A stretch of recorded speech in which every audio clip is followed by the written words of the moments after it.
আল্লাহ ছাড়া আমাদের বাঁচানোর কেউ আছে? উদ্ধার করার কেউ আছে? রক্ষা করার কেউ আছে? এজন্য বিপদে পড়লে আমরা চাইবো কার কাছে? আমাদের যাই দরকার হোক আমরা ফরিয়াদ করব কার কাছে? নাকি মাজারে যেয়ে চাবেন? মাজারে যেয়ে চাবেন? অনেকে তো মাজারে যেয়ে কপাল ঘষে, আছে না নাই? মাজারে যেয়ে সন্তান চায়, আছে? এই এলাকার লোকদের আকীদা খালেস আমি জানি। মাজারে যেয়ে কপাল ঘষে আর সন্তান চায়। আচ্ছা, মাজারে গেলে সন্তান পাওয়া যায়? আচ্ছা, মাজারে না গেলে যদি বাচ্চা না হতো, গরু ছাগলের যে বাচ্চা হয় ওরা কোন মাজারে মানত করে বলেন? কথা কি বুঝতেছেন? এই যে প্রতি বছর গরু ছাগল ভেড়া এগুলো যে বাচ্চা দেয়, এরা কোন মাজারে যে মানত করে? এজন্য চাইতে হবে একজনের কাছে, তিনি কে? আমার প্রিয় পটুয়াখালীবাসী, মাজার জিয়ারত করা সুন্নাহ। আমরা মাজার জিয়ারত করব, আল্লাহ ওয়ালাদের কবরে যাব, আমরা সেখানে যে সালাম দিব, দোয়া করব, নিজের জন্য করব, কবরে শুয়ে থাকা মাইয়েতের জন্য করব, পুরো মুসলিম উম্মার জন্য করব। কিন্তু কবরে যিনি শুয়ে আছে ওই বাবার কাছে সন্তান চাওয়া যাবে? চাকরি চাওয়া যাবে? সফলতা চাওয়া যাবে? সফলতা দেয় কে? এক কথাই রব্বুল আলামিন বলেন, ওয়া ইয়ামসাসকাল্লাহু বিদুররিন ফালা কাশিফা লাহু ইল্লা হু ওয়া ইয়ুরিদকা বিখাইরিন ফালা রাদ্দা লিফাদলি ইউসিবু বিহি মান ইয়াশাউ মিন ইবাদিহি ওয়া হুয়াল গফুরুর রহিম। আল্লাহু আকবার। আল্লাহ বললেন, ওয়া ইয়ামসাসকাল্লাহু বিদুররিন ফালা কাশিফা লাহু ইল্লা হু। আল্লাহ যদি তোমাকে কোনো বিপদ স্পর্শ করায়, আল্লাহ যদি তোমারে কোনো বিপদে ফেলে দেয়, ওই বিপদ থেকে উদ্ধার করার তিনি ছাড়া আর কেউ নাই। জোরে বলেন ঠিক কিনা? তিনি যদি কোনো বিপদে ফেলেন, তিনি ছাড়া বিপদ থেকে উদ্ধার করার কেউ নাই। আর তিনি যদি তোমার প্রতি কোনো অনুগ্রহ করতে চান, ওই অনুগ্রহ ঠেকিয়ে দেওয়ার ক্ষমতাও কারো নাই। আল্লাহ যদি আপনার সফলতা দিতে চায়, পৃথিবীর কোন শক্তি ওই সফলতাকে থামাতে পারে? এজন্য আল্লাহ বললেন, খবরদার, চিন্তা আর আকীদা খালিস করে নাও। ওয়া ইয়ামসাসকাল্লাহু বিদুররিন ফালা কাশিফা লাহু ইল্লা হু। আল্লাহ বিপদে ফেললে বিপদ থেকে উদ্ধার করার কেউ থাকে না। আর আল্লাহ যদি তোমার প্রতি দয়া দেখাতে চান, অনুগ্রহ করতে চান, ওই অনুগ্রহকে প্রতিরোধ করার মতো ক্ষমতা কারো নাই। তিনি তার বান্দাদের মধ্য থেকে যাকে ইচ্ছা তাকে দেন, যত ইচ্ছা তত দেন। তিনি ক্ষমাশীল, তিনি মেহেরবান। সুবহানাল্লাহ। তিনি ক্ষমাশীল, তিনি মেহেরবান। তাহলে এই আয়াত থেকে আমরা বুঝতে পারলাম, আমরা যদি বিপদে পড়ি আমাদেরকে কেউ বাঁচাতে পারে না। আমার বাবা আমারে বাঁচাতে পারে, আমার মা আমাকে বাঁচাতে পারে, আমার বন্ধু আমারে বাঁচাতে পারে, আমার দলের কর্মী আমাকে বাঁচাতে পারে, আমার পীর সাহেব আমারে বাঁচাতে পারে। আমার পটুয়াখালীর ভাইয়েরা খেয়াল রাখবেন, বাঁচাতে পারে এক মহান সত্তা, উদ্ধার করতে পারে এক মহান সত্তা। চিৎকার করে বলুন, তিনি কে? আবার আল্লাহ বললেন, আম্মান ইউজিবুল মুফতাররা ইযা দাআহু ওয়া ইয়াকশিফুস সুআ ওয়া ইয়াজআলুকুম খুলাফাআল আরদ আইলাহুম মা'আল্লাহ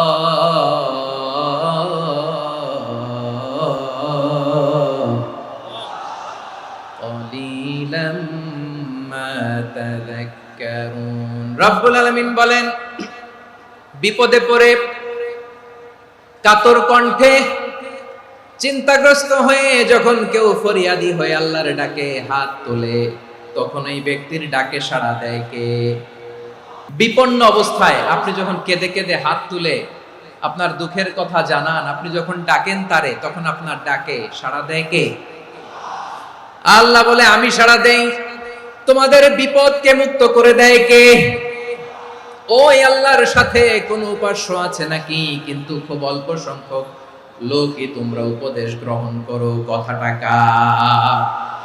তাহলে বিপন্ন মানবতা যখন কাঁদে, মানুষ যখন বিপদে পড়ে নিরুপায় হয়ে ফরিয়াদ করে, তার ডাক শোনার কেউ নাই একজন ছাড়া। চিল্লায় বলেন তো, তিনি কে? এজন্য আমরা ফরিয়াদের হাত কার দিকে তুলব? এবং খেয়াল রাখতে হবে, মাথার সাথে সেট করে নিতে হবে, আল্লাহ ছাড়া আমাকে উদ্ধার করার কেউ নাই। এই পৃথিবীতে কেউ আপন না প্রিয় ভাই। বিপদে বললে বোঝা যায় কেউ আপন না। আপন শুধু একজন মহান সত্তা, তিনি কে? বিপদে আপদে কেউ আমাদের বাঁচাতে পারে না, তরাতে পারে না, মুক্তি দিতে পারে না, উদ্ধার করতে পারে না, একমাত্র আমার প্রভু ছাড়া, আল্লাহ ছাড়া। চিল্লায় বলেন ঠিক কিনা? মাথার সাথে এটা সেট করে নিতে হবে যে আমাদের পুরো জীবনটাই পরীক্ষা। The life is a test. পুরো জীবনটাই পরীক্ষা। এই জীবনে বিপদ আসবে, আপদ আসবে, পরীক্ষা আসবে, সবার জীবনে এটা থাকে। এক একজনের পরীক্ষা এক এক রকম। আমার পরীক্ষা একরকম, মাসুদ ভাইয়ের পরীক্ষা একরকম, চৌধুরী সাহেবের পরীক্ষা একরকম, আপনার পরীক্ষা একরকম, ওনার পরীক্ষা আবার আরেক রকম। পুরো পৃথিবীটাই পরীক্ষা ক্ষেত্র, সবাই পরীক্ষা দিচ্ছি, কিন্তু কারো পরীক্ষা প্রশ্নের সাথে কারোটার মিল নাই। সুবহানাল্লাহ পড়বেন না? পুরোটাই পরীক্ষা ক্ষেত্র, সবাই পরীক্ষার্থী, কিন্তু প্রশ্নপত্র একটার সাথে আরেকটা মিলে না। One doesn't match the other. একজনেরটার সাথে আরেকজনেরটা মিলে না। কাউকে আল্লাহ তাআলা ধনী বানিয়ে পরীক্ষা করেন, আবার কাউকে আল্লাহ তাআলা গরিব বানিয়ে পরীক্ষা করেন, কাউকে আল্লাহ অসুস্থ বানিয়ে পরীক্ষা করেন। কেউ দেখবেন যে দুরারোগ্য ব্যাধিতে আক্রান্ত, ডাক্তার বলেছে আর সময় নাই, দুরারোগ্য ব্যাধি, ক্যান্সার, যার নেই কোনো অ্যান্সার, তার জন্য পরীক্ষা হচ্ছে এই রোগ। আরেক লোক দেখবেন তার আবার রোগ বালাই নাই, মাশাআল্লাহ, তাকে আল্লাহ তাআলা আর্থিক দৈন্যতা, দারিদ্রতা দিয়ে পরীক্ষা করছেন। এরকম আছে না নাই? টাকা পয়সা নাই, দিন আনে দিন খায়, যা আছে তাতে চলে না, এটা তার জন্য পরীক্ষা। আবার আরেক শ্রেণীর লোক দেখবেন তাকে আল্লাহ অসুস্থতাও দেয় নাই, দারিদ্রতাও দেয় নাই, তার দাম্পত্য জীবনের সমস্যা, স্ত্রী কথা শোনে না, অথবা ছেলে মেয়ে কথা শোনে না। তাহলে পরীক্ষা সবার জীবনে আছে, এক একজনের পরীক্ষাটা এক এক রকম। আল্লাহ তাআলা দেখতে চায় যে এই পরীক্ষার সময় আমরা কিরকম রেসপন্স করি, how to deal with the test, কিভাবে এই বিপদ আপদ পরীক্ষাগুলোকে আমরা হ্যান্ডেল করব, ডিল করব, এটা হচ্ছে আজকের আলোচনার বিষয় আমার প্রিয় ভাইয়েরা। তাহলে পরীক্ষাময় আমাদের জীবন, বিপদ আপদ পরীক্ষা, এটা মানুষের পিছু ছাড়ে না, সবার জীবনে পরীক্ষা আছে। নবীদের জীবনেও পরীক্ষা ছিল। সাহাবারা জিজ্ঞেস করেছেন, ইয়া রাসূলুল্লাহ, আইয়ুন নাসি আশাদ্দু বালাআন ফিদ দুনিয়া, এই দুনিয়ার বুকে কাদের পরীক্ষা সবচেয়ে বেশি? বিশ্বনবী বলেছেন, আল আম্বিয়া। এই পৃথিবীতে সবচেয়ে বেশি পরীক্ষা আল্লাহ তাআলা নিয়ে থাকেন নবীদের। কাদের? নবীদের। সুম্মাল আমসাল ফাল আমসাল, এরপরে নবীদের পরের স্তরে যারা, তাদের পরীক্ষা। এরপরে তাদের পরের স্তরে যারা, তাদের পরীক্ষা। সিদ্দিকীনদের, শুহাদাদের, সালিহিনদের, আল্লাহওয়ালাদের, যার ঈমান যত মজবুত তার জীবনে পরীক্ষাও তত বেশি। চিল্লায় বলেন ঠিক কিনা? তাহলে মুমিনরা, বিশ্বাসীরা, আমরা কি পরীক্ষা বিপদ আপদে ভয় পাই? না, মুমিনরা বিপদে ভয় পায় না, তারা হতাশ হয় না, সুবহানাল্লাহ, তারা নিরাশ হয় না। বিশ্বাসীরা হাল ছেড়ে দেয় না, তারা ভরসা রাখে একজনের উপর। চিল্লায় বলতে হবে তিনি কে? কারণ মুমিন জানে the grief isn't permanent, the test isn't permanent, the struggle in our life isn't permanent. আমাদের জীবনের দুঃখ, কষ্ট, স্ট্রাগল, এগুলো পার্মানেন্ট নয়। After every difficulties there is an ease. সব কষ্টের পরেই একটা সুখ আছে না নাই? রব্বুল আলামিন বলেন, ফা ইন্না মাআল উসরি ইউসরা, ইন্না মাআল উসরি ইউসরা, ভয় পেও না, চিন্তা করো না, কষ্টের সাথেই আমি রেখে দিয়েছি স্বস্তি। সুবহানাল্লাহ বলেন। মুমিন জীবনে বিপদ যত বেশি, কষ্ট যত বেশি, তার সামনে সফলতা তার চেয়েও বেশি। কারণ বিশ্বাসীরা জানে রাত্রি যত গভীর হয়, সুবহে সাদিকের সময় তত আগাতে থাকে। গর্ভবতী নারীর পেটের ব্যথা যত বাড়তে থাকে, ঘরে নতুন মেহমান আগমনের সময় ঘনাতে থাকে। মুমিনদের উপর বিপদ, অত্যাচার, আপদ, পরীক্ষা যত বাড়তে থাকে, কালেমার পতাকা উড্ডয়নের সময় কাছে আসতে থাকে। বিশ্বাসীদের এগুলো হিসাব মিলানো অনেক আগে, এগুলো অনেক আগে হিসাব মিলানো। দুঃখের আধার শেষে সুখের আলো মিটিমিটি হাসে। চিল্লায় বলেন ঠিক কিনা? দুঃখের আধার শেষে আলোর প্রভাত হাসে, হতাশার কালো মেঘে যায় গো ভেসে, হতাশার কালো মেঘে যায় গো ভেসে। দুঃখের আধার শেষে আলোর প্রভাত হাসে, হতাশার কালো মেঘে যাই গো ভেসে, হতাশার কালো মেঘে যাই গো ভেসে। কোরআনের পাতায় পাতায় দেখো, ঈমানের পথ ঢাকা ব্যথার কাটায়। কোরআনের পাতায় পাতায় দেখো, ঈমানের পথ ঢাকা ব্যথার কাটায়। ভেঙে পড়ো না কভু হতাশ হয়ে, ভেঙে পড়ো না কভু হতাশ হয়ে। জ্বলে পুড়ে খাঁটি সোনা হগ শেষে, জ্বলে পুড়ে খাঁটি সোনা হগ শেষে। দুঃখের আধার শেষে আলোর প্রভাত হাসে, হতাশার কালো মেঘে যাই গো ভেসে, হতাশার কালো মেঘে যাই গো ভেসে। পরীক্ষা যত বেশি, কষ্ট যত বেশি, সুখের সময় তত কাছাকাছি চিল্লায় বলতে হবে, ঠিক কিনা? এজন্য মুমিন জীবনে পরীক্ষা বেশি, মুমিনদের হতাশা নাই। মুমিনরা নিরাশ হয় না, হতাশ হয় কাফিররা। মুমিনরা কখনো হাল ছেড়ে দেয় না, মুমিনরা ভরসা রাখে একজনের উপর, তিনি কে? তাহলে আমার প্রিয় পটুয়াখালীবাসী, বিপদ থাকবে, পরীক্ষা থাকবে, এই বিপদ থেকে আমাদেরকে উদ্ধার করবেন একজন, তিনি কে? আমরা শুধু আল্লাহর উপরই ভরসা রাখবো, চাইবো একজন সত্তার কাছে। আওয়াজ করে বলুন, তিনি কে? একজন সত্তার কাছে চাইবে। বিশ্বনবী ওনার চাচাতো ভাই আব্দুল্লাহ ইবনে আব্বাস রাদিয়াল্লাহু তাআলা আনহুকে বললেন, ইয়া আব্দুল্লাহ ইবনে আব্বাস, হে আব্দুল্লাহ ইবনে আব্বাস, ইদা সাআলতা ফাসআলিল্লাহ, যখন চাইবে আল্লাহর কাছে যাও। ও আব্দুল্লাহ, যখন চাইবা আল্লাহর কাছে চাও। ওয়া ইদা ইসতাআনতা ফাসতাইন বিল্লাহ, যখন সাহায্য চাইবা আল্লাহর কাছে ফরিয়াদ করো। জেনে রেখো ও আব্দুল্লাহ, ওয়া'লাম আন্নাল উম্মাতা লাউ ইজতামাআত আলা আন ইয়ানফাউকা বিশাইইন লাম ইয়ানফাউকা ইল্লা বিশাইইন ক্বাদ কাতাবাহু আল্লাহু লাক। ও আব্দুল্লাহ, জেনে রেখো, মনে রেখো, গোটা বিশ্বের সবাই মিলে যদি তোমার উপকার করতে চায়, ততটুকুই তারা করতে পারবে যতটুকু আল্লাহ তোমার নসিবে সেটা লিখে রেখেছে, ঠিক কিনা বলেন?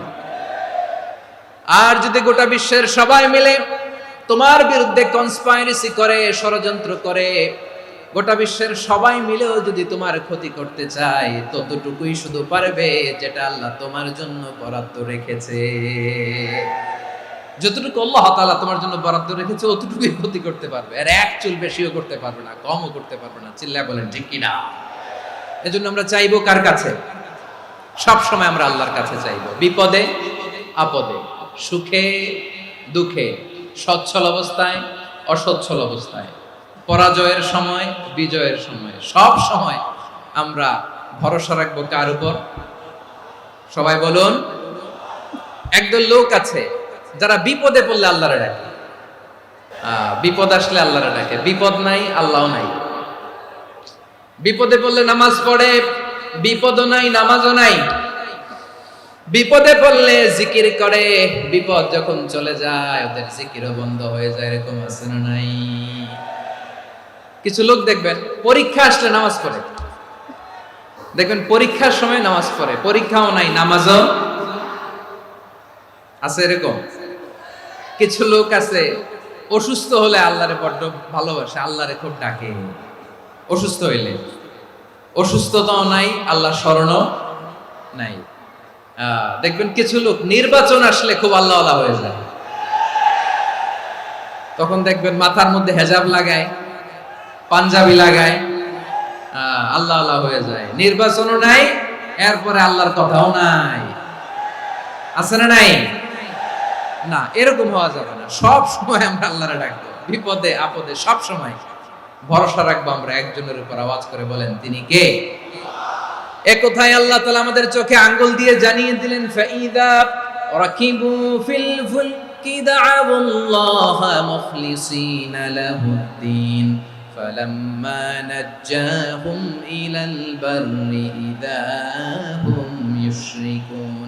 আল্লাহ বলে, একদল লোক আছে, তারা যখন নৌযানে চড়ে, জলযানে চড়ে, সাগরের মধ্যে যখন জাহাজে চড়ে, লঞ্চে চড়ে, তারা যখন তুফানের সম্মুখীন হয় তখন তারা আল্লাহরে বড্ড বেশি ডাকে, একান্ত ভাবে ডাকে, বিশুদ্ধ চিত্তে ডাকে। আবার তুফান থেকে তাদেরকে সেফ জোনে নিয়ে, নিরাপদ জোনে নিয়ে যখন বন্দরে আমি আল্লাহ তাদেরকে ভিড়িয়ে দেই, ওই লোকগুলো আবার আমি আল্লাহর সাথে শিরিক করে। এরকম আছে না নাই? জাহাজে উঠছে, সাগরের মাঝখানে তুফান, ওই সময় দেখবেন আল্লাহ কারে কয়। এই কথা তো আপনাদেরকে বোঝানো সহজ, আপনারা তো নদীর দেশের মানুষ।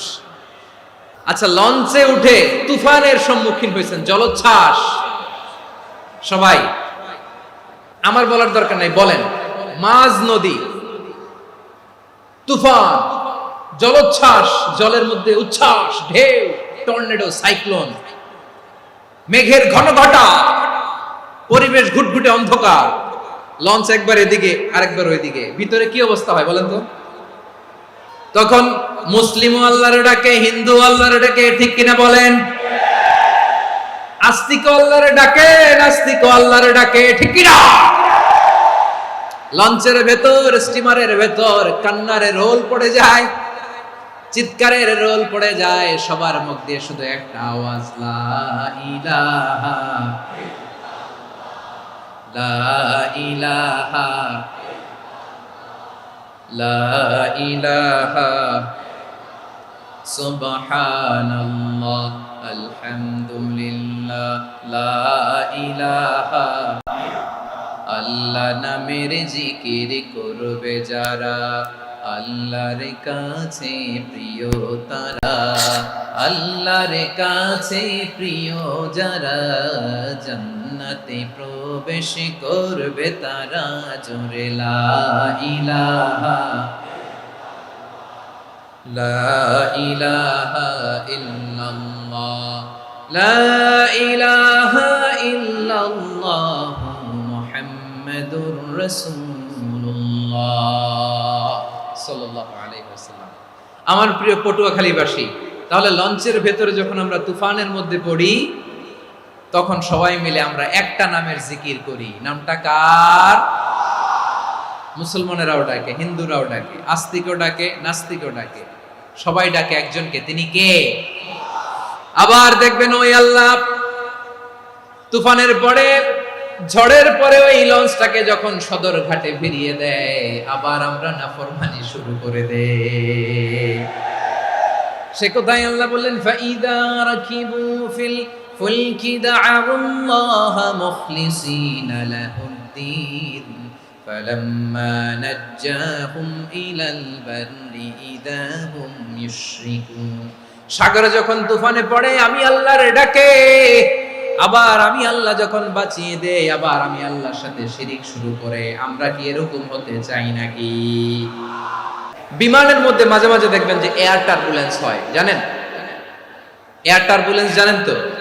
মাঝে মাঝে বিমানটা বাউন্সিং করে, বাম্পি, ভেরি বাম্পি ওয়েদার, শুনেন নাই?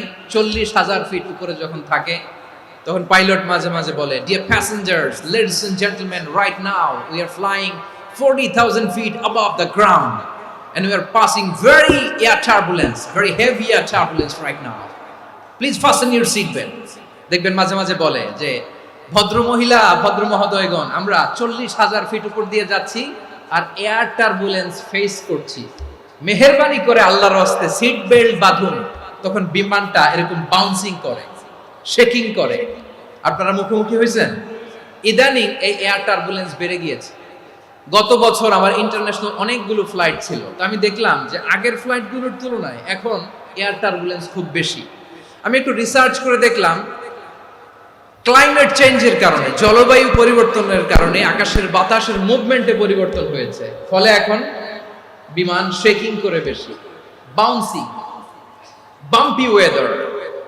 তো বলেন তো, 40,000 ফিট উপরে যখন আপনি, কয় হাজার ফিট? 40,000 ফিট উপরে যখন আপনি, তখন যখন বিমানটা এরকম বাউন্সিং করে, সবাই যখন ভমিটিং করে বিমান নষ্ট করে দেয়, বমি করে, তখন বাঁচানোর কে আছে আল্লাহ ছাড়া?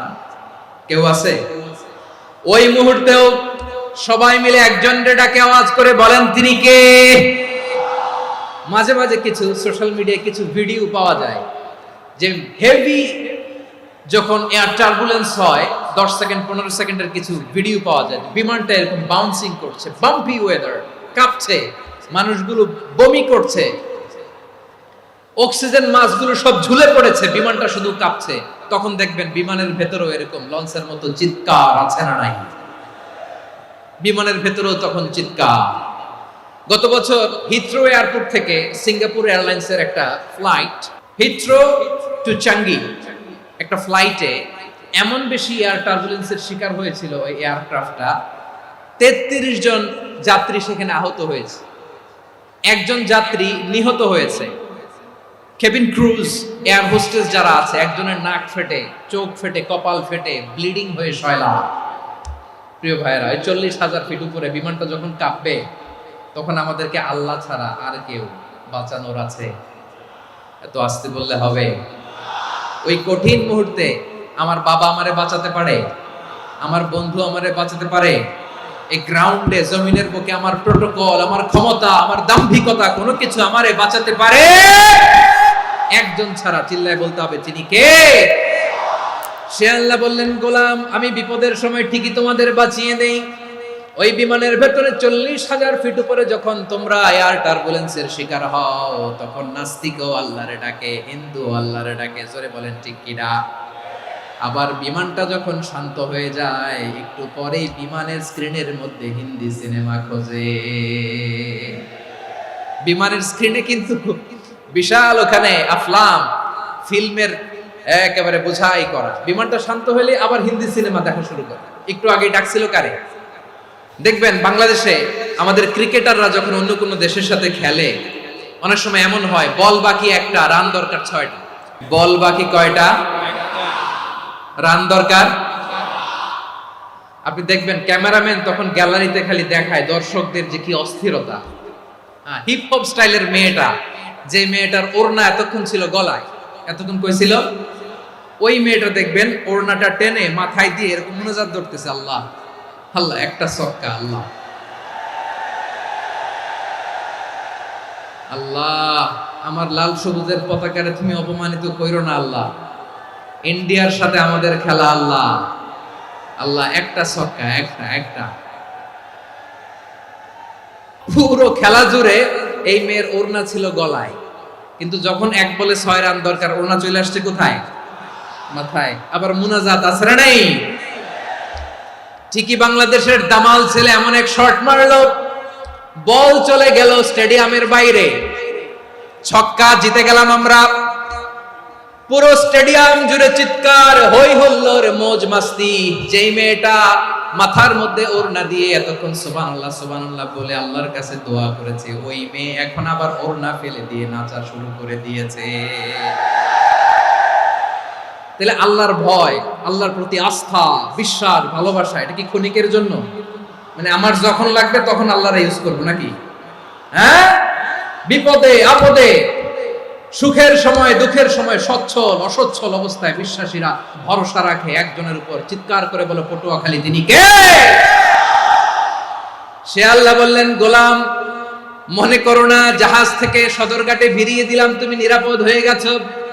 মনে করো না 40,000 ফিট থেকে সেফ ল্যান্ডিং এর পরে এয়ারপোর্টে নেমে গেলেই তুমি নিরাপদ হয়ে গেছো। ও মিয়া, বিপদ কি শুধু সাগরে আর আকাশে? ঘরের ভেতরও বিপদ আসতে পারে কি পারে না? এজন্য সূরা মুলক আল্লাহ বললেন, আমিনতুম মান ফিস সামাই আন ইয়াখসিফা বিকুমুল আরদা ফাইদা হিয়া তামুর। আল্লাহ বললেন, তোমরা কি ভেবেছো তোমরা নিরাপদ? আমি চাইলে ল্যান্ডস্লাইডস, ভূমি ধস দিয়ে 1 লক্ষ 1 মুহূর্তে নিয়ে যেতে পারি। এক সুনামি দিয়ে থাপ্পড় মেরে 3 লক্ষ সাগরের ভেতরে ঢুকায় দিতে পারি। 1 সেকেন্ডও লাগে না আমার। أم أمنتم من في السماء أن يرسل عليكم حاصبا فستعلمون كيف نذير। আল্লাহ চাইলে আকাশ থেকে পাথর বৃষ্টি নাজিল করতে পারেন কি পারেন না? এই মুহূর্তে এখানে ভূমিকম্প দিতে পারেন কি পারেন না? আচ্ছা, ভূমিকম্প যখন হয় আমাদের কারো হুঁশ থাকে? আপনি মনে করছেন আমরা সাধারণ মানুষ, আমরা দৌড় দেই, আর প্রেসিডেন্ট প্রধানমন্ত্রী ওনারা বুঝি খাটে শুয়ে থাকে? ভূমিকম্প, আর্থকোয়েক যদি হয়, বাঁচার জন্য আমরা কি করি? হয় খাটের তলায়, ডাইনিং টেবিলের নিচে, উপরে শক্ত কিছু আছে এটার নিচে, অথবা ঘর থুইয়া দেও দৌড়। তো প্রধানমন্ত্রী উনি কি করে, প্রেসিডেন্ট উনি কি করে? হ্যাঁ, উনি খাটের মধ্যে যে শুয়ে থাকে নাকি? উনিও দৌড়, সাধারণ মানুষও দৌড়, প্রধানমন্ত্রীও দৌড়, বাড়িওয়ালাও দৌড়, ভাড়াটিয়াও দৌড়, সবাই দৌড়। নাকি ভাড়াটিয়ারা বাড়ি থুইয়া দৌড়, বাড়িওয়ালারা আর বেরোয় না? এরকম না। তাহলে যে কোনো মুহূর্তে ভূমিকম্প দিয়ে নাস্তানাবুদ করতে পারে কে? আমার প্রিয় ভাইয়েরা, আমরা নিরাপদ নই, আমরা তার দয়ায় বেঁচে আছি। কার দয়ায়? এজন্য আল্লাহ বললেন, গোলাম, যে কোনো মুহূর্তে বিপদ দিয়ে তোমাদেরকে নাস্তানাবুদ করতে পারি। বিশ্বাসী বলে যদি নিজেকে দাবি করো, সব সময় ডাকতে হবে একজন সত্তাকে। বলেন তিনি কে? আপদ থেকে, পরীক্ষা থেকে, ক্যালামিটি থেকে আমাদেরকে কেউ বাঁচাতে পারে না একজন সত্তা ছাড়া। আবারও বলেন তো তিনি কে? এবার আমরা দেখি বিষ্ণু ইসা ইসলামের জীবনে বিপদ আপদ ছিল কিনা। উনি বিপদ আসলে কিভাবে ডিল করতেন, বিপদ আসলে কোন দোয়া পড়তে হয়, কিভাবে ফরিয়াদের হাত উত্তোলন করতে হয়, কিভাবে রবের দরবারে নতজানু হয়ে ফরিয়াদ করতে হয়, এটা জানার দরকার আছে না নাই? আসুন আমরা বিষ্ণুনবীর জীবনী থেকে দেখি বিপদ আসলে উনি কি করতেন। বিপদ আসলেই প্রথমে বিষ্ণুনবী সাল্লাল্লাহু আলাইহি ওয়াসাল্লাম একটা দোয়া পড়তেন। তিনি পড়তেন, ইন্না লিল্লাহি ওয়া ইন্না ইলাইহি রাজিউন। নিশ্চয় আমরা আল্লাহর জন্য, নিশ্চয় আমরা কার দিকে ফিরবো ভাই? আবার কার দিকে ফিরবো? আওয়াজ করে বলুন তো, আমরা এসেছি কার কাছ থেকে, আবারও ফিরে যাব কার কাছে? এজন্য বিষ্ণুই পড়ছেন, ইন্না লিল্লাহি ওয়া ইন্না ইলাইহি রাজিউন। নিশ্চয় আল্লাহর জন্য, ওই আল্লাহর দিকেই আমরা ফিরে যাব। তারপরে বিষ্ণুই পড়তেন, আল্লাহুম্মা আজুরনি ফি মুসিবাতি ওয়াখলুফ লি খায়রাম মিনহা। একসাথে প্রথমে পড়তেন ইন্না লিল্লাহি ওয়া ইন্না ইলাইহি রাজিউন, তারপর পরে পড়তেন আল্লাহুম্মা আজুরনি ফি মুসিবাতি ওয়াখলুফ লি খায়রাম মিনহা। মানে আল্লাহ, এই যে আমি বিপদে ধৈর্য ধারণ করলাম, এটার সব তুমি আমারে দাও, আর যেটা হারালাম এর চেয়ে ভালো কিছু দিয়ে মেকআপ করে দিও, ভালো কিছু দিয়ে বদল করে দিও। সুবহানাল্লাহ পড়েন। তাহলে বিপদ আসলে আমরা কি পড়ব? এদেশে পরস্পরে দেখা হলে দেয় সালাম, এদেশে আমজনতার হৃদয় জুড়ে পাক কালাম, এদেশে বিপদ এলে সর্বজনে সর্বক্ষণে দোয়া পড়ে ইন্না লিল্লাহ। কি পড়ে? সুবহানাল্লাহ সুবহানাল্লাহ সুবহানাল্লাহ সুবহানাল্লাহ। এদেশে আজান শুনে সূর্য ওঠে শহর গ্রামে, এদেশে আজান শুনে সূর্য ডুবে সন্ধ্যা নামে, এদেশে সকল কাজে সবাই বলে বিসমিল্লাহ, এদেশে ভালো কিছু দেখে শুনে হাসি মুখে সবাই বলে মাশাআল্লাহ। তাহলে বিপদ এলে আমরা কি পড়ি? তাহলে বিপদ এলেই আমরা এখন থেকে ইন্না লিল্লাহ পড়ব, নাকি হাই হুতাশ করবেন? একদল আছে হাই হুতাশ করে, হায় আল্লাহ রে, মোর কি হইল রে, মই কি হরমু রে, মই কমবে যামু রে, এরকম বিলাপ করতে নিষেধ করেছেন বিশ্বনবী। কি করব, কই যাব, কি হবে, হায় হায়, এরকম হাহুতাশ আছে না নাই? বিশ্বাসীরা হাহুতাশ করে না, তারা ইন্না লিল্লাহ পড়ে। কি পড়ে মনে থাকবে? আমরা পড়বো ইন্না লিল্লাহি ওয়া ইন্না ইলাইহি রাজিউন। নিশ্চয়ই আমরা আল্লাহর জন্য, আমরা আল্লাহর দিকেই ফিরে যাব। এরপর পড়বো আল্লাহুম্মা আজুরনি ফি মুসিবাতি ওয়াখলুফ লি খায়রাম মিনহা। আল্লাহ, আমি যে বিপদে ধৈর্য ধারণ করলাম এটার সওয়াব দিও, আর যা হারালাম তার চেয়ে ভালো কিছু দিয়ে বদল করে দিও। সুবহানাল্লাহ পড়েন। বিশ্ব নবীর হাদিস শুনলেন উম্মে সালামা রাদিয়াল্লাহু তাআলা আনহা। ওনার স্বামী হলো আবু সালামা। মজার ঘটনা খেয়াল করে শুনেন। সাইয়্যিদাতুনা উম্মে সালামা রাদিয়াল্লাহু তাআলা আনহা, ওনার স্বামীর নাম আবু সালামা। শ্রেষ্ঠ দম্পতি, শ্রেষ্ঠ ফ্যামিলি। প্রথমে হিজরত করেছিলেন হাবাসায়, পরে হিজরত করেছেন মদিনায়। উহুদ যুদ্ধের পরে ওনার স্বামী আবু সালামা ইন্তেকাল করলো, শহীদ হলো। সুবহানাল্লাহ পড়েন। যখন আবু সালামা ইন্তেকাল করলো, উম্মে সালামা রাদিয়াল্লাহু তাআলা আনহা কেঁদে কেঁদে হয়রান। আর নবীর শিখানো বাণী অনুযায়ী তিনি বারবার পড়ছিলেন ইন্না লিল্লাহ। কি পড়ছিলেন? ইন্না লিল্লাহ। যেহেতু বিশ্বনবী বলেছেন কেউ যদি বিপদের প্রথম ধাক্কায় পড়ে ইন্না লিল্লাহি ওয়া ইন্না ইলাইহি রাজিউন, আল্লাহুম্মা আজুরনি ফি মুসিবাতি ওয়াখলুফ লি খায়রাম মিনহা, তাহলে এই বিপদে যে সে যা হারালো তার চেয়ে শ্রেষ্ঠ কিছু দিয়ে আল্লাহ তার বদল দিয়ে দিবে। এই হাদিস শুনে উম্মে সালামা রাদিয়াল্লাহু তাআলা আনহা ওনার প্রাণ প্রিয় স্বামী আবু সালামার ইন্তেকালের পরে চোখের পানি ছাড়ে আর পড়ে ইন্না লিল্লাহি ওয়া ইন্না ইলাইহি রাজিউন আল্লাহুম্মা আজুরনি ফি মুসিবাতি ওয়াখলুফনি খায়রাম মিনহা।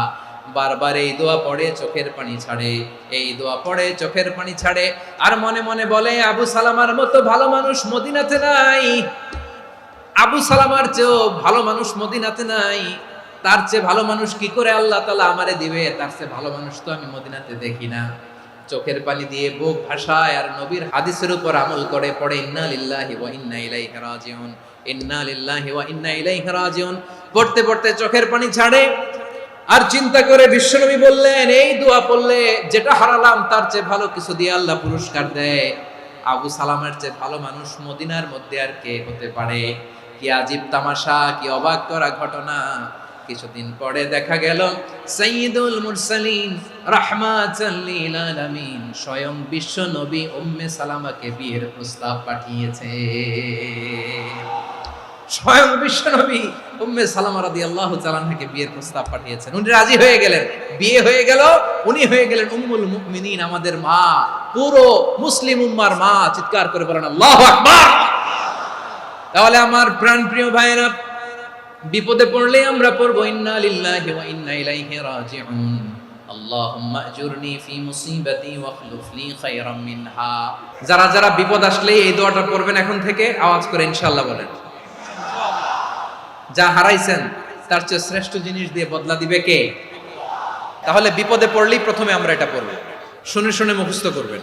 আমার মায়েরা, আমার বোনেরা, আপনাদের জন্য 3টি মাঠের অ্যারেঞ্জমেন্ট করা হয়েছে, আমি জানি। আপনারাও এই দোয়াগুলো পড়বেন, আপনার স্বামীকে শেখাবেন, সন্তানকে শেখাবেন, আপনার পুরো পরিবারটাকে জান্নাতের টুকরো বানিয়ে দিবে কে?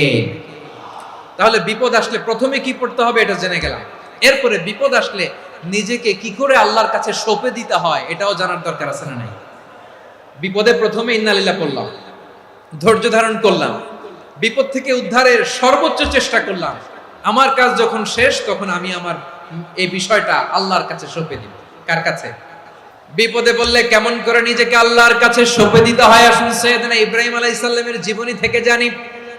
আল্লাহর খলিল ইব্রাহিম আলাইহিস সালাম আমাদের মতো সমাজ ব্যবস্থা পায় নাই। আমরা জন্মের পরে আমাদের কানের ভেতরে আজান দিয়েছে কে? একামত দিয়েছে কে? আমাদের বাপ দাদারা আমাদের কানে আজান দিয়েছে কি? দেয় নাই। আমাদের জন্মের পরেই তো আজান, একামত, বাড়ির পাশে মসজিদ, প্রতিদিন আজান, জুমার খুতবা, প্রতি মাসে মাসে তাফসিরুল কোরআন মাহফিল, মসজিদ, মিনারা, অভাব নাই। ঠিক কিনা বলে? আপনি যেই সুন্দর ইসলামিক এনভায়রনমেন্ট পেয়েছেন, আমাদের ইব্রাহিম খলিল উনিও কি এরকম পেয়েছিলেন? হ্যাঁ, উনি জন্মের পর পরে ওনার কানে আজান দিয়েছে কেউ? আমার প্রিয় ভাইরা, আগা গোড়া একটা শিরকি পরিবেশ উনি জন্মগ্রহণ করেছেন।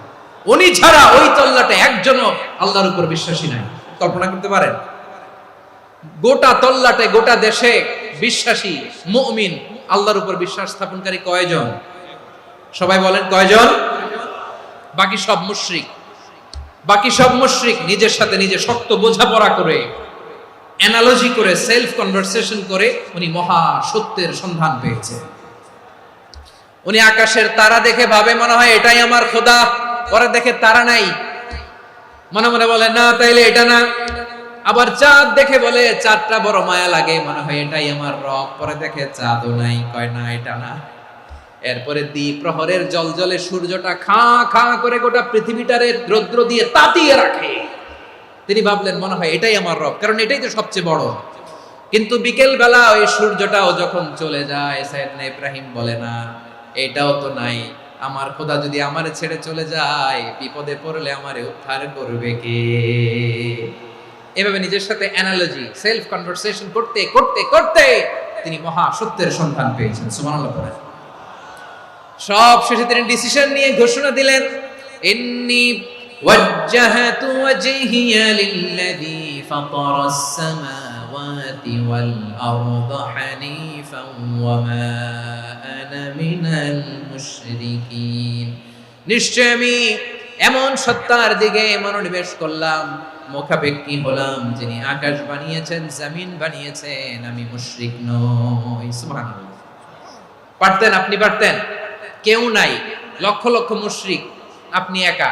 ওনার মতো এরকম বিচক্ষণতা দিয়ে আল্লাহরে খুঁজে পাইতে পারতেন আপনি? কি নবী ছিল, আল্লাহকে খুঁজে পেয়েছে। যখন আল্লাহর ইবাদত শুরু করলো, এই কথা ছড়ায় পড়লো চারদিকে। নমরুদ সাইয়েদনা ইব্রাহিমকে ডেকে পাঠালেন। নমরুদ বলে, ইব্রাহিম, তুমি নাকি মূর্তির পূজা না করে কোন নতুন রবের ইবাদত করো, কে তোমার রব? সাইয়েদনা ইব্রাহিম বললেন, রব্বি আল্লাযী ইউহয়ী ওয়া ইউমীত, আমি এমন রবের ইবাদত করি যিনি জীবন দেন, যিনি মৃত্যু দেন। নমরুদ বলে, তাই নাকি? তোমার রব জীবন দেয়, মৃত্যু দেয়, আর এটা তো আমি দেই। আমিও তো জীবন দেই, আমিও তো মৃত্যু দেই। সাইয়েদনা ইব্রাহিম বললেন, কেমন করে তুমি জীবন দাও, মৃত্যু দাও, একটু দেখাও তো।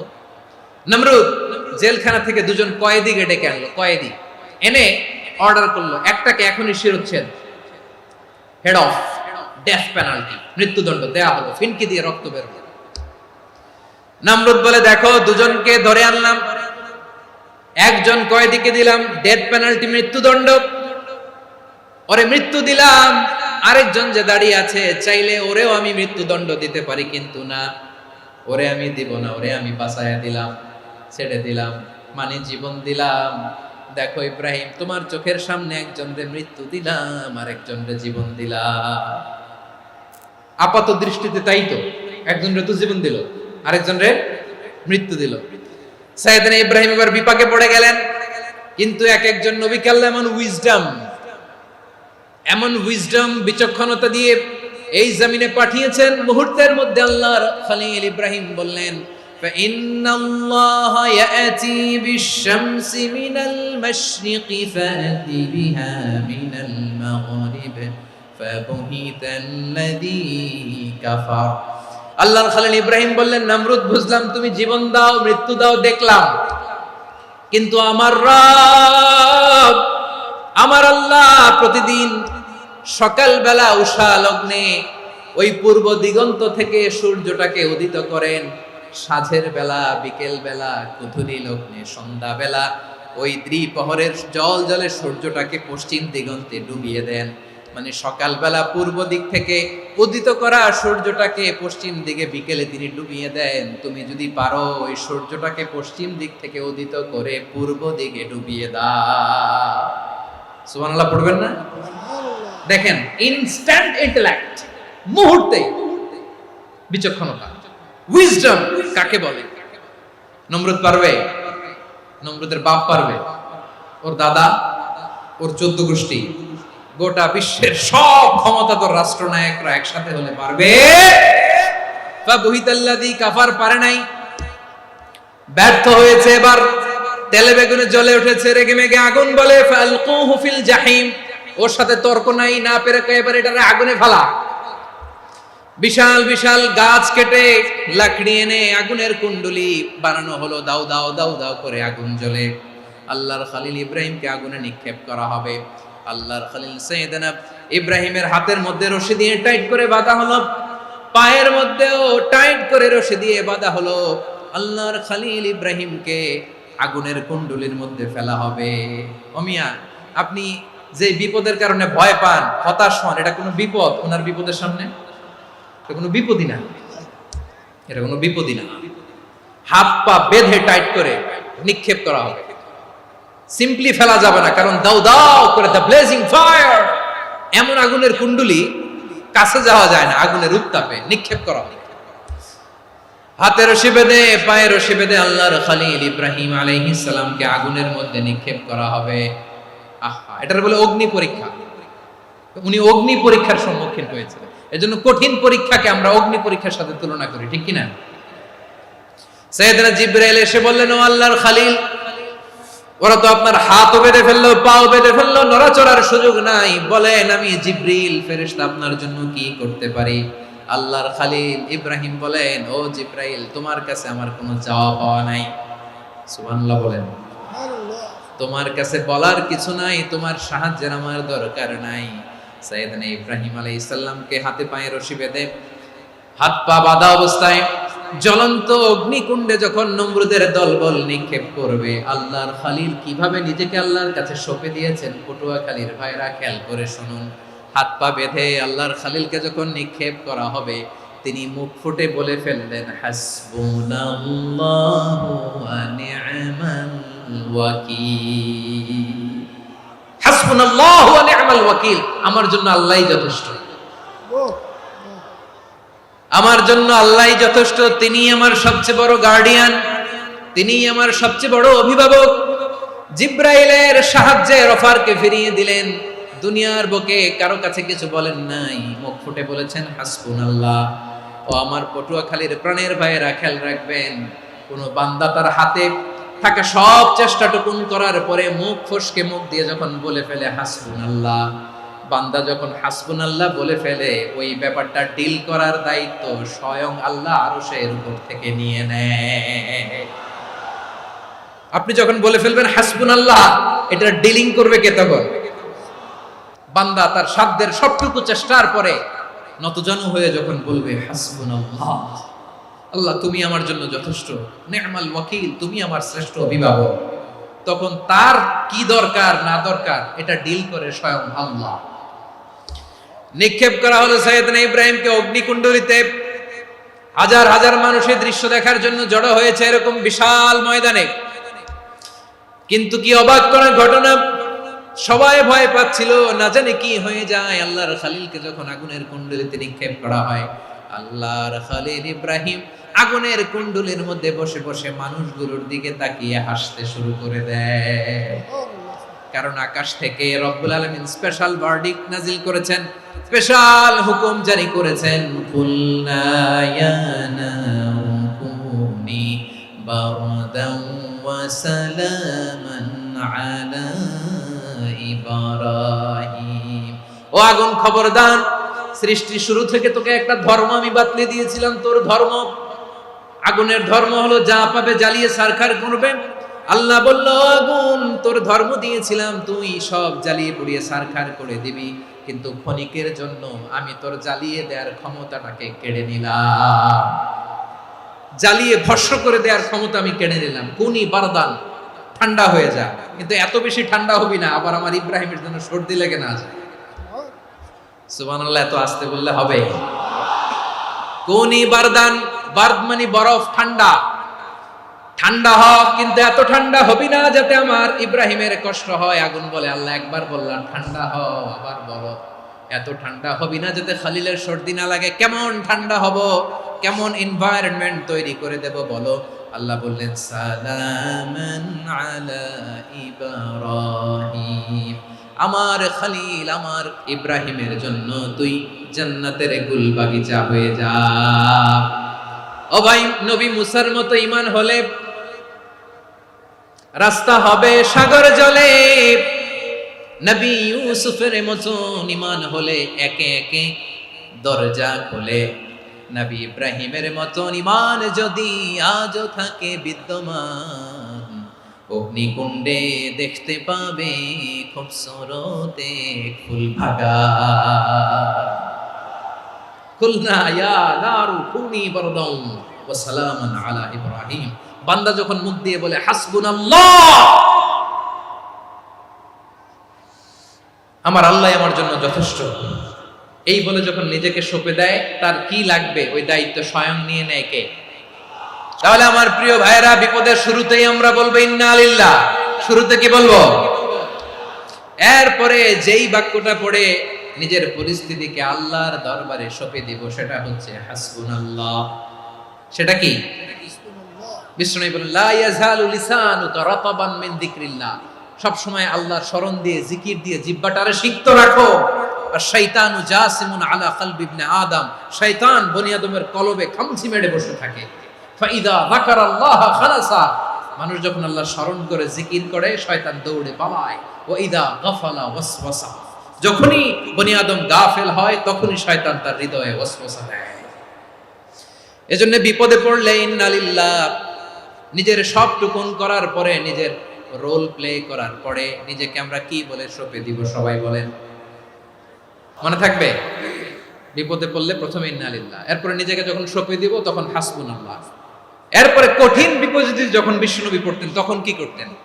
এমন বিপদ মাঝে মাঝে হয় না, দেয়ালে পিঠ থেকে যায়, চোখে মুখে অন্ধকার, কি করব দিশা খুঁজে পাই না, এরকম হয় কখনো? বিশ্বনবী এরকম কঠিন বিপদে পড়েছেন জীবনের কিছু কিছু মুহূর্তে, ওই মুহূর্তে বিশ্বনবী স্পেশাল দুইটা দোয়া পড়তেন। এই দোয়াগুলো আপনাদেরকে জানিয়ে দেয়। বিশ্বনবী বলেন, কঠিনতম বিপদে যখন পড়বা, দেয়ালে পিঠ থেকে যায়, চোখে মুখে অন্ধকার, বাঁচার কোনো উপায় নাই, তখন পড়বা লা ইলাহা ইল্লা আনতা সুবহানাকা ইন্নী কুনতু মিনাজ জালিমিন। আল্লাহ, তুমি ছাড়া কোনো ইলাহ নাই, তুমি পবিত্র, নিশ্চয় আমি জালিমদের অন্তর্ভুক্ত। সুবহানাল্লাহ বলেন। এই দোয়া সাইয়েদনা ইউনূস আলাইহিস সালাম পড়েছিলেন যখন মাছের পেটে ছিলেন। এবং অনেক মুফাসসিরিন একরাম বলেছেন, অনেক আহলুল ইলমরা বলেছেন, এটা হচ্ছে ইসমে আজম। ইসমে আজম এমন দোয়া যেটা দিয়ে দোয়া করলে আল্লাহ দোয়া কবুল করে। কিন্তু এটা কোনটা, এটা নিয়ে ইখতিলাফ আছে। কোন আহলুল ইলম বলেন এই লা ইলাহা ইল্লা আনতা সুবহানাকা ইন্নী কুনতু মিনাজ জালিমিন, এটা হচ্ছে ইসমে আজম। সাইয়েদনা ইউনূস আলাইহিস সালাম পড়েছেন, আপনারা পড়েননি? এটা পড়বেন আপনারা। এই দোয়া পড়ে সাইয়েদনা ইউনূস আলাইহিস সালাম মাছের পেট থেকে রক্ষা পেয়েছিলেন। রক্ষা করেছিল কে? তুমি ইউনূস নবীরে যখন খাইলো মাছেতে গিলিয়া, ফেরেশতা পাঠাইয়া দিলে ইসমে আজম দিয়া। প্রাণে ছিল যাহার ভয়, সেথা পাইল আশ্রয়। প্রাণে ছিল যাহার ভয়, সেথা পাইল আশ্রয়। মাছের পেট হতে সে যে পেল পরিত্রাণ। আল্লাহু আল্লাহু তুমি জাল্লে জালালুহু, শেষ করা তো যায় না গে তোমার গুণগান। আল্লাহু আল্লাহু লা ইলাহা ইল্লা আনতা সুবহানাকা ইন্নী কুনতু মিনাজ জালিমিন। বিশ্বনবী বললেন, দেয়ালে পিঠ থেকে গেলে, চোখে মুখে অন্ধকার, বাঁচার কোনো উপায় নাই, তখন এই দোয়াটা পড়তে হবে। এই দোয়া পড়ে আল্লাহর কাছে ফরিয়াদ করলে বিপদ মুক্ত করবেন কে? কেন এই দোয়াটা আল্লাহর কাছে বড্ড প্রিয় জানেন আমার ভাইয়েরা? কারণ এই দোয়ার মধ্যে তিনটা জিনিস আছে। এক নম্বরে হচ্ছে তাওহীদ, দুই নম্বরে তাসবিহ, তিন নম্বরে তাকরীর। আই রিপিট, আবারও বলছি, এক নম্বরে তাওহীদ, দুই নম্বরে তাসবিহ, তিন নম্বরে তাকরীর। এই দোয়াটা আল্লাহর কাছে এত পছন্দনীয় কারণ এই দোয়ার প্রথম অংশে আছে তাওহীদ, আল্লাহর একত্ববাদের ঘোষণা। লা ইলাহা ইল্লা আনতা, ও আল্লাহ আপনি ছাড়া কোনো ইলাহ নাই, উপাস্য নাই। এই কথা বললে আল্লাহ বড্ড খুশি হয়ে যায়। সুবহানাল্লাহ পড়েন। এই দোয়ার দ্বিতীয় অংশে আছে তাসবিহ, মানে আল্লাহর প্রশংসা, প্রশংসা সূচক বাণী। সুবহানাক সুবহানাক সুবহানাক, ও আল্লাহ আমি আপনার পবিত্রতা ঘোষণা করছি। সুবহানাক, এই কথা শুনলেও আল্লাহ খুশি হয়ে যায়। সুবহানাল্লাহ পড়েন। এই দোয়ার তৃতীয় অংশে আছে তাকরীর। তাকরীর মানে পাপের স্বীকৃতি। তাকরীর মানে কি? তাকরীর মানে পাপের স্বীকৃতি। এই দোয়ার তৃতীয় অংশে আছে ইন্নী কুনতু মিনাজ জালিমিন, ও আল্লাহ আমি জালিমদের অন্তর্ভুক্ত। আল্লাহ আল্লাহ আমি জালেম, আল্লাহ আমি ভুল করেছি, অন্যায় করেছি, আল্লাহ আমি জালেমদের অন্তর্ভুক্ত। এই পাপের স্বীকৃতি, অ্যাকনোলেজমেন্ট আল্লাহ বড্ড পছন্দ করে। যখন আল্লাহর কাছে আপনি ছোট হবেন, ছোট হতে হতে যত ছোট হবেন, ওই দৃশ্যটা দেখতে আল্লাহ বড্ড পছন্দ করে। সুবহানাল্লাহ বলেন। তিন নম্বর অংশ ইন্নী কুনতু মিনাজ জালিমিন, আল্লাহ আমি জালেমদের অন্তর্ভুক্ত। সাইয়েদনা আদম আলাইহিস সালাম ভুল করে যখন নিষিদ্ধ গাছের ফুল খেয়ে ফেললেন, ফল খেয়ে ফেললেন, আল্লাহ বললেন আদম ক্ষমা পেতে চাইলে তুমি আর হাওয়া মিলে স্বীকৃতি দাও, পাপের স্বীকৃতি। আর পড়ো রব্বানা যালামনা আনফুসানা ওয়া ইল্লাম তাগফির লানা ওয়া তারহামনা লানাকুনান্না মিনাল খাসিরিন। ও আল্লাহ আমি আদম আর হাওয়া যালামনা আনফুসানা, আমরা আমাদের নফসের উপর বড্ড জুলুম করেছি। আল্লাহ ওয়া ইল্লাম তাগফির লানা ওয়া তারহামনা, আপনি যদি ক্ষমা না করেন, আপনি যদি দয়া পরবশ না হন, আপনি যদি রহম না করেন, আমরা তো ক্ষতিগ্রস্তদের মধ্যে শামিল হয়ে যাব। এই দোয়া করার সাথে সাথে সাইয়েদনা আদম আর হাওয়া আলাইহিস সালামকে ক্ষমা করে দিলেন কে? তাহলে এই দোয়ার তিন নম্বর অংশ তাকরীর, এটা আল্লাহ বড্ড পছন্দ করে। আমার কলিজার টুকরা ভাইয়েরা, গুনাহ করে শিকার যেতে হবে, এটা আল্লাহ ভালোবাসেন। সাইয়েদনা আবু বকর রাদিয়াল্লাহু তাআলা আনহু বিষ্ণু ইসলামকে বললেন, ইয়া রাসূলুল্লাহ আল্লিমনি দুআআন আদউ বিহি ফি সালাতি, নবী হে আপনি আমার এমন একটা স্পেশাল দোয়া শিখায়া দেন যে দোয়াটা আমি নামাজে পড়ব।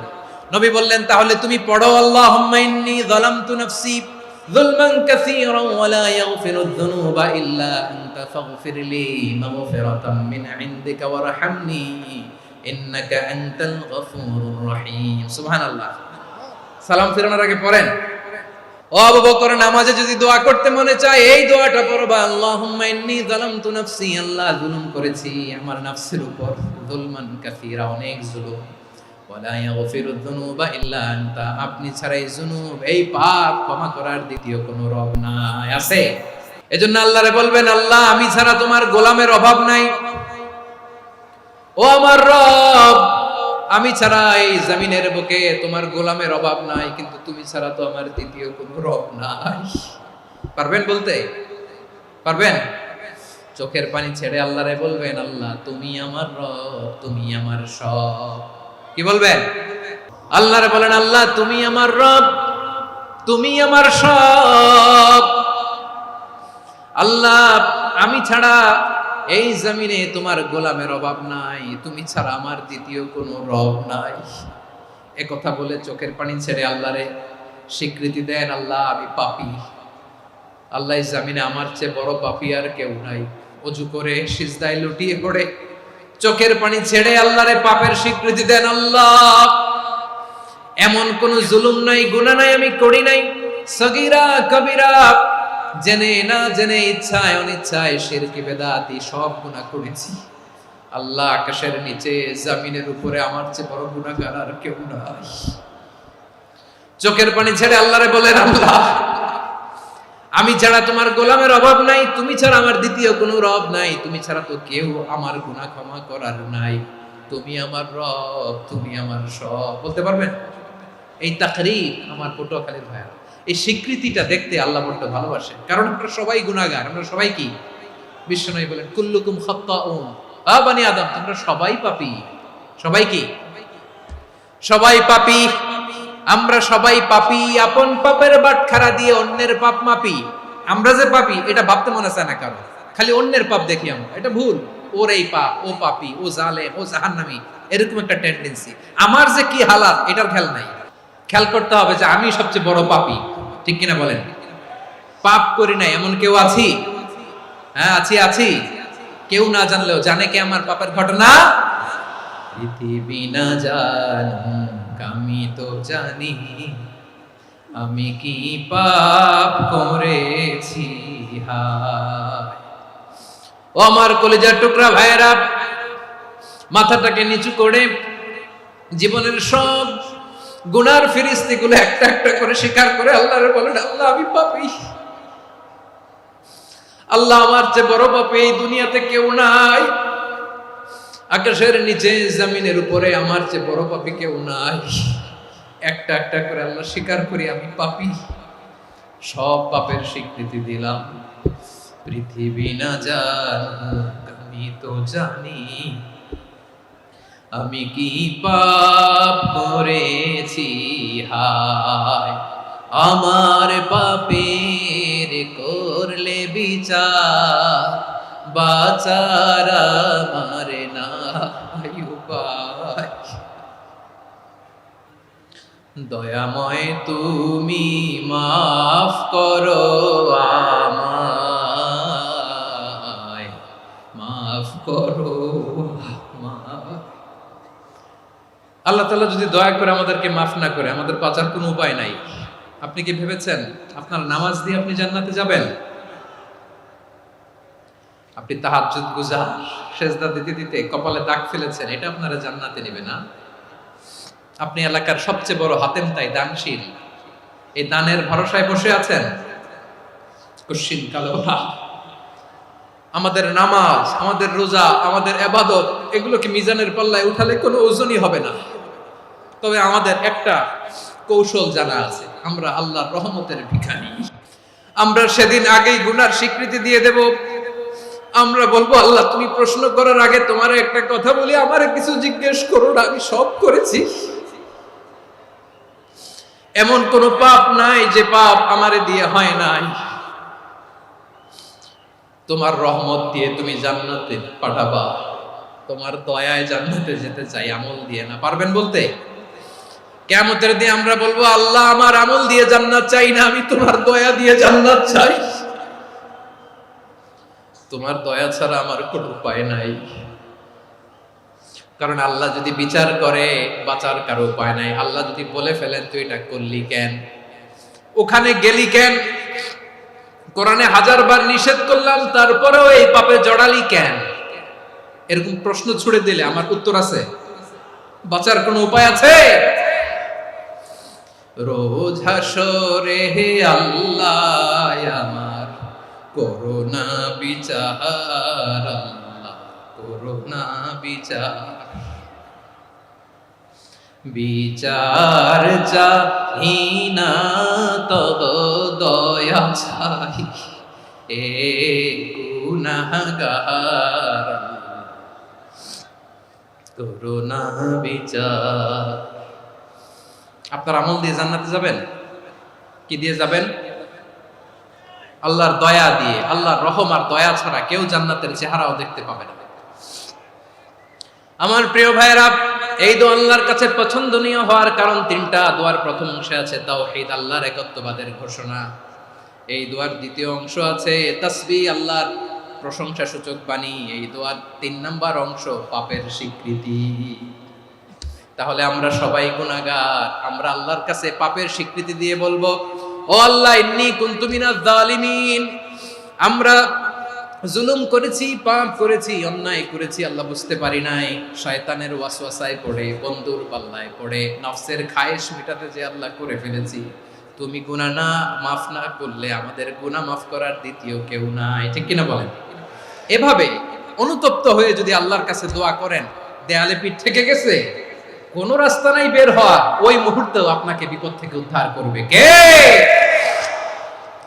বিশ্বনবী চরম বিপদে পড়লে দুটা দোয়া পড়তেন। প্রথম হলো এটা, লা ইলাহা ইল্লা আনতা সুবহানাকা ইন্নী কুনতু মিনাল জালিমিন। এই দোয়াটা আমরা বেশি বেশি পড়ব প্রিয় ভাইরা। রাজি আছেন?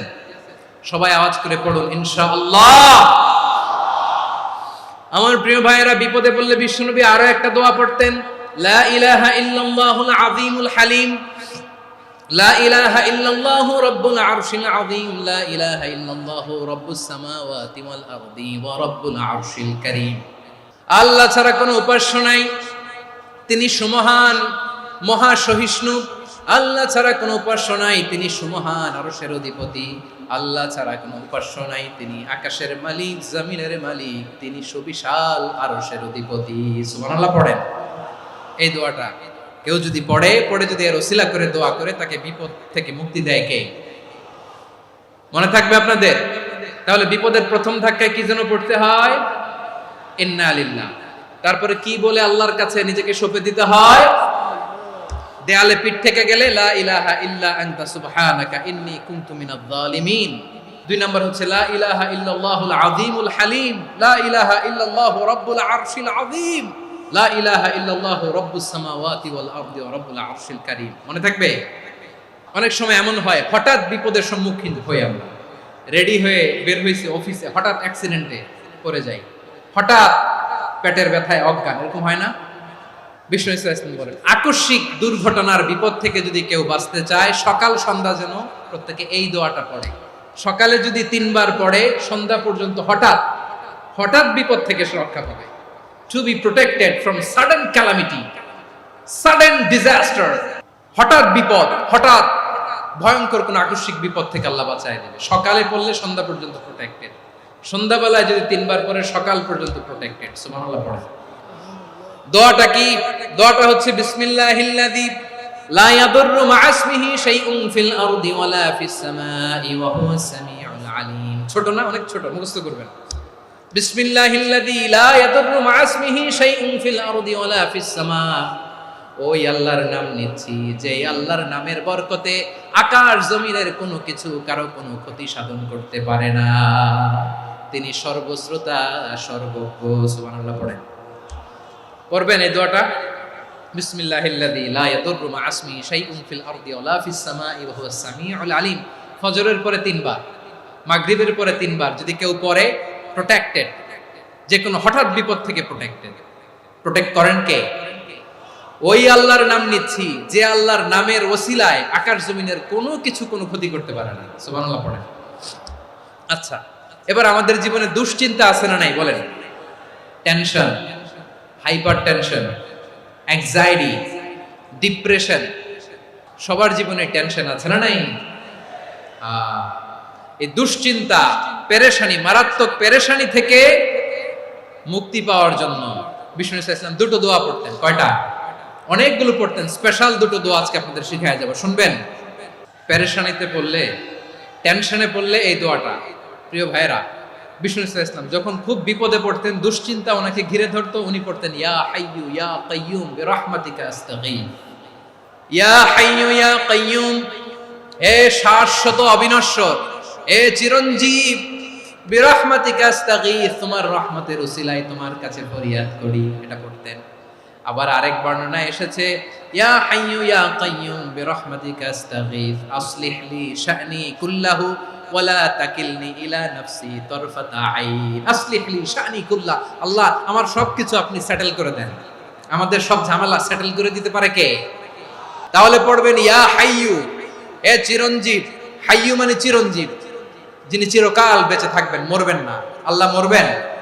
তার কোনো লয় আছে? ক্ষয় আছে? সূরা রহমানে আল্লাহ বললেন কুল্লু মান আলাইহা ফানি ওয়া ইয়াবকা ওয়াজহু রাব্বিকা যুল জালালি ওয়াল ইকরাম ফাবিআইয়ি আলাই রাব্বিকুমা তুকাযিবান। জমিনে যা আছে সব ফান, ভ্যানিশ হয়ে যাবে, নিশ্চিহ্ন হয়ে যাবে, শেষ হয়ে যাবে, সব বিলুপ্ত হয়ে যাবে, একজন ছাড়া। জোরে বলেন তিনি কে? এই দোয়াটা কেন পছন্দ আল্লাহর কাছে? কারণ এখানে আল্লাহর দুইটা সুন্দর নাম আছে, গুণবাচক নাম, আল হাই, আল কাইয়ুম, এই দুটো নাম আছে এখানে। আবার এই দুইটা আয়াতুল কুরসির অংশ। আয়াতুল কুরসির শুরু তো এটা আছে না নাই? হ্যাঁ, আছে না নাই? 3 নম্বর কারণ, এটা ইসমে আজম। কোন দোয়াটা ইসমে আজম? যে দোয়া ওসিলায় দোয়া করলে আল্লাহ দোয়া ফেরায় না। অনেকগুলো মত আছে, সবচেয়ে ভ্যালিড মত হচ্ছে এটা, ইয়া হাইয়ু ইয়া কাইয়ুম, এর ওসিলা দিয়ে দোয়া করলে দোয়া কবুল করে কে?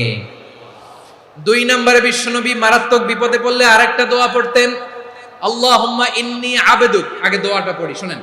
আল্লাহুম্মা ইন্নী আবদুক ওয়া ইবনু আবদিক ওয়া ইবনু আমাতিক নাসিয়াতি বিয়াদিক মাদিন ফিয়া হুকমুক আদলুন ফিয়া কাদাউক আসআলুকা বিকুল্লি ইসমিন হুয়া লাক সাম্মাইতা বিহি নাফসাক আও আনসালতাহু ফি কিতাবিক আও আল্লামতাহু আহাদাম মিন খালকিক আও ইস্তা'সারতা বিহি ফি ইলমিল গায়বি ইনদাক আন তাজআলাল কুরআনা রাবিআ কলবি ওয়া নূরা সাদরি ওয়া জালাআ হুজনি ওয়া যাহাবা হাম্মি। সুবহানাল্লাহ পড়েন। বিষ্ণুই বলতেন আল্লাহুম্মা ইন্নী আবদুক, ও আল্লাহ আমি আপনার গোলাম, ওয়া ইবনু আবদিক, গোলামের ঘরের গোলাম, ওয়া ইবনু আমাতিক, বাদীর ঘরের গোলাম। মানে আল্লাহ আমি আপনার গোলাম, আমার বাবা আব্দুল্লাহ ছিল আপনার গোলাম, আমার মা আমিনা ছিল আপনার বাদী। মানে আমরা গোলাম বংশের, সব গোলাম। নিজেরে এর চেয়ে আর ছোট করে আল্লাহর কাছে উপস্থাপন করা যায় আমার ভাইরা? কথা কি বুঝতেছেন? নিজেকে এর চাইতে ছোট, নগণ্য আর তুচ্ছ করে আল্লাহর সাথে প্রেজেন্ট করা যায়?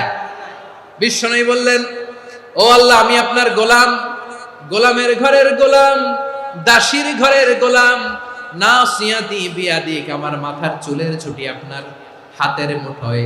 আপনি ডানে টান দিলে আমি ডানে যেতে বাধ্য, আপনি বাঁয়ে টান দিলে বাঁয়ে যেতে বাধ্য। বিশ্বনবী বললেন আল্লাহ আমার মাথার চুলের ঝুঁটি আপনার হাতের মুঠোয়। আচ্ছা, এইভাবে কাকে ধরা হয়? যে খুব ছোট, ঠিক কি না? নিজেকে কত ছোট করলেন বিশ্বনবী। ও আল্লাহ আমার মাথার চুলের ঝুঁটি আপনার হাতের মুঠোয়, আপনি ডানে টানলে আমি ডানে যাব, বাঁয়ে টানলে বাঁয়ে যাব। আল্লাহ আসআলুকা বিকুল্লি ইসমিন হুয়া লাক নাসিয়াতি বিয়াদিক মাদিন ফিয়া হুকমুক, আপনার নির্দেশ আমার উপর কার্যকর হবেই হবে। আদলুন ফিয়া কাদাউক, আপনার ফয়সালা, যেই ফয়সালাই আপনি আমার জন্য করেন এটাই ইনসাফ। সুবহানাল্লাহ বলেন। আমরা আল্লাহর ফয়সালায় সন্তুষ্ট হতে চাই না। কত কমপ্লেইন, আল্লাহ তুমি এটা দিলা না, ওইটা পাইলাম না, ওইটা হইল না রে, এরকম অভিযোগ, কমপ্লেইন আমাদের আছে না নাই? আর বিশ্বনবী বলতেন আদলুন ফিয়া কাদাউক, আল্লাহ আমার জন্য তোমার যেটা ফয়সালা এটাই সবচেয়ে শ্রেষ্ঠ ইনসাফ, এর চেয়ে ইনসাফ আর হতে পারে? এভাবে কায়মান বাক্যে আল্লাহর কাছে বিশ্বনবী দোয়া করতেন। এরপরে বিশ্বনবী বলেন আল্লাহ তোমার যত নাম আছে সব নামের ওসিলায় দোয়া করি, যে নাম তুমি আমাদেরকে জানিয়েছো যে নাম তুমি আমাদেরকে জানাও নাই, যে নাম তুমি কোরআনে নাজিল করেছো, যে নাম নাজিল করো নাই, যে নাম শুধু নবীদেরকে জানিয়েছো।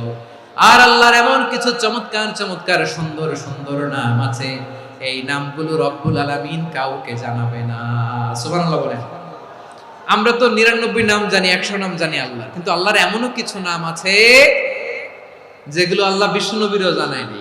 এগুলো আল্লাহ ইলমুল গায়বে রেখে দিয়েছেন। দোয়ার সময় বলবেন, আল্লাহ তোমার যেই নামগুলো জানি, যেগুলো জানি না, যেগুলো কোরআনে আছে, যেগুলো নাই, যেগুলো নবীরে খাস ভাবে জানাইছো ওগুলোর উসিলায়, যেগুলো কোনোদিন জানাবাও না তোমার ওই নামের উসিলাও তোমার কাছে চাই। আল্লাহ কোরআনকে আমার হৃদয়ের বসন্ত বানাও, আমার বক্ষের জ্যোতি বানাও, আমার চিন্তা দুশ্চিন্তা তুমি দূর করে দাও। বিশ্বনবী বললেন, এই কালিমাগুলো, এই বাক্যগুলো পড়ে যদি কেউ আল্লাহর কাছে ফরিয়াদ করে, তার হৃদয় থেকে দুশ্চিন্তা কাটিয়ে দিবে কে? আচ্ছা, সব শেষে বলি, ঋণের বোঝায় যারা জর্জরিত, বিষ্ণু ইসলাম চমৎকার একটা দোয়া শিখিয়েছেন। এক সাহাবীর নাম আবু উমামা, নামাজের ওয়াক্ত ছাড়া উনি মসজিদে যেয়ে বসে আছে। বিষ্ণু বললেন, কি রে আবু উমামা, নামাজের তো ওয়াক্ত হয় না, মসজিদে কি? সাহাবী বলে, হুমুমুন লাজিমাতনি ওয়া দুয়ুন, নবী গো, ঋণের বোঝায় এমন টেনশনে আছি, ঘরে থাকতে পারলাম না, মসজিদে চলে আসছে। বিষ্ণু বলেন, আমি কি তোমার এমন একটা দোয়া শিখাবো যেটা পড়লে আল্লাহ তাআলা তোমার ঋণের বোঝা হালকা করে দিবে? আবু উমামা বললেন, ইয়া রাসূলুল্লাহ, অবশ্যই শিখাবেন। বিষ্ণু বললেন, তাহলে তুমি পড়বা, আল্লাহুম্মা ইন্নী আউযু বিকা মিনাল হাম্মি ওয়াল হাযান ওয়া আউযু বিকা মিনাল জুবনি ওয়াল বুখল ওয়া আউযু বিকা মিন গালাবাতিদ দাইনি ওয়া কাহরির রিজাল। ও আল্লাহ, তোমার কাছ থেকে দুশ্চিন্তা থেকে পানাহ চাই, কৃপণতা, ভীরুতা, অলসতা, কার্পণ্যতা, এই সব কিছু থেকে, মানুষের কঠোরতা, আমার উপর মানুষের আধিপত্য এবং ঋণের বোঝা থেকে পানাহ চাই। এই দোয়াটা যখন বিষ্ণুনবী শিখাই দিলেন, আবু উমামা বারবার এই দোয়া করে, আল্লাহুম্মা ইন্নী আউযু বিকা মিনাল হাম্মি ওয়াল হাযান ওয়া আউযু বিকা মিনাল আজজি ওয়াল কাসাল ওয়া আউযু বিকা মিনাল জুবনি ওয়াল বুখল ওয়া আউযু বিকা মিন গালাবাতিদ দাইনি ওয়া কাহরির রিজাল। আবু উমামা বলে, এই দোয়া আমি পড়তে লাগলাম। কিছুদিন পরে দেখা গেল বিষ্ণুনবীর শেখানো এই দোয়ার বদৌলতে আল্লাহ তাআলা আমার সব ঋণ পরিশোধের ব্যবস্থা করে দিয়েছেন। আমার প্রিয় পটুয়াখালীর ভাইরা, বিশ্বনবীর জামাতা সাইয়্যিদিনা আলী রাদিয়াল্লাহু তাআলা আনহুর কাছে এক লোক এসে বলে, হে আলী, ঋণের বোঝায় আমি জর্জরিত, আমার কিছু অর্থ দিয়ে সাহায্য করো। সাইয়্যিদিনা আলী রাদিয়াল্লাহু তাআলা আনহু বললেন, আমি কি তোমারে এমন একটা দোয়া শিখাবো যেটা বিশ্বনবী আমাদের শিখিয়েছেন? এই দোয়া যদি তুমি পড়ো, লাউ কানা আলাইকা মিসলু জাবালিন কাবীরিন দাইনান আদাল্লাহু আনকা, পাহাড় পরিমাণে যদি ঋণের বোঝা হয়, আল্লাহ এটা পরিশোধের ব্যবস্থা করে দেবেন। ছোট্ট একটা দোয়া বিশ্বনবী শিখালেন, বললেন, তুমি পড়বা, আল্লাহুম্মা কফিনি বিহালালিকা আন হারামিকা ওয়া আগনিনি বিফাদলিকা আম্মান সিওয়াক। আল্লাহুম্মা কফিনি বিহালালিকা আন হারামিক, আল্লাহ তোমার হালাল দিয়ে আমাকে পরিতুষ্ট করো, হারাম থেকে বাঁচিয়ে রাখো, আর তোমার অনুগ্রহে মানুষের মুখাপেক্ষী যেন আমি না হই, আমি যেন সবসময় তোমার মুখাপেক্ষী হয়, ওই তৌফিক দিও। সুবহানাল্লাহ পড়েন। এই দোয়া বেশি বেশি পড়লে ঋণের বোঝা হালকা করে দিবে কে? তাহলে প্রিয় ভাইয়েরা, বিপদে পড়লেই প্রথমে কি পড়বেন? ইন্না লিল্লাহ। কি বলে নিজেকে আল্লাহর কাছে সঁপে দিতে হয়? হাসবুনাল্লাহ। চরম বিপদে দেয়ালে পিঠ থেকে গেছে, তখন লা ইলাহা ইল্লা আনতা সুবহানাকা ইন্নী কুনতু মিনাজ জালিমিন। এরপরে লা ইলাহা ইল্লাল্লাহুল আযীমুল হালিম, এই দোয়া।